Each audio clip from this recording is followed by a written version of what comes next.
ভোলায় মাছ ধরার পেশায় জড়িত প্রায় 2 লাখ জেলে। এর মধ্যে নিবন্ধিত জেলের সংখ্যা প্রায় 1,71,000। কিন্তু 30 থেকে 40 বছর ধরে নদীতে মাছ ধরছেন এমন অনেক জেলের ভাগ্যে মেলেনি জেলে কার্ড। এতে সরকারের দেওয়া সুযোগ সুবিধা থেকে বঞ্চিত হচ্ছেন এসব জেলেরা। তাদের প্রশ্ন, আর কত বছর নদীতে মাছ ধরলে পাবেন এই কার্ড?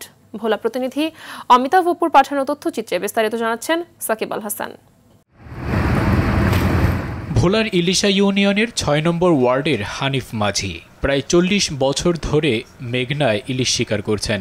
বারবার ইউপি চেয়ারম্যান মেম্বারদের দ্বারস্থ হয়েও হতে পারেননি নিবন্ধনভুক্ত।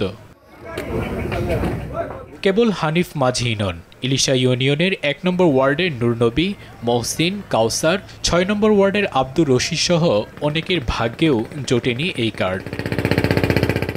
জেলেরা বলছেন, স্থানীয় ইউপি চেয়ারম্যান ও মেম্বারদের দলের সমর্থন না করায় তালিকাভুক্ত করা হচ্ছে না তাদের। অনেকে টাকা দিয়েও পাননি জেলে কার্ড। স্থানীয় 1 নম্বর ওয়ার্ড 25 থেকে 27 বছর মাছ ধরি, আমি আজ পর্যন্ত কোনো জেলে কার্ড পাই নাই। সরকার কোনো সুখ সুবিধা আমি আজ পর্যন্ত পাই নাই। 40 বছর বয়স হয়েছে, অথচ আমার আব্বার নাম মহাদ্দুল জমাদার, অথচ আমি নিজেও পাইনি জেলে কার্ড, আমার আব্বা পাই না। আমাদের দাবি হলো যে আমাদের জেলের কার্ডগুলোদের স্বীকৃতি হয়।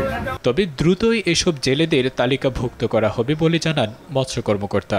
আমরা ইতিমধ্যে হালনাগাদ তালিকা আমরা তৈরি করেছি এবং এটা চলমান প্রক্রিয়া। যে কোনো সময় যে কোনো বাদ পড়া জেলেরা এসে কিন্তু যে কোনো উপজেলাতে, সংশ্লিষ্ট উপজেলাতে এসে তারা তাদের নাম নিবন্ধন করে তারা তাদের জেলা থেকে অন্তর্ভুক্ত করতে পারবে এবং পরবর্তীতে এই কার্যক্রম চলমান থাকবে। গেল বছর দেশের ইলিশ মাছের উৎপাদন ছিল প্রায় 5,76,000 মেট্রিক টন। এর মধ্যে কেবল এই জেলায় উৎপাদন ছিল 1,85,000 মেট্রিক টন, যা দেশের মোট উৎপাদনের প্রায় 33 ভাগ। সাকিব আল হাসান, RTV।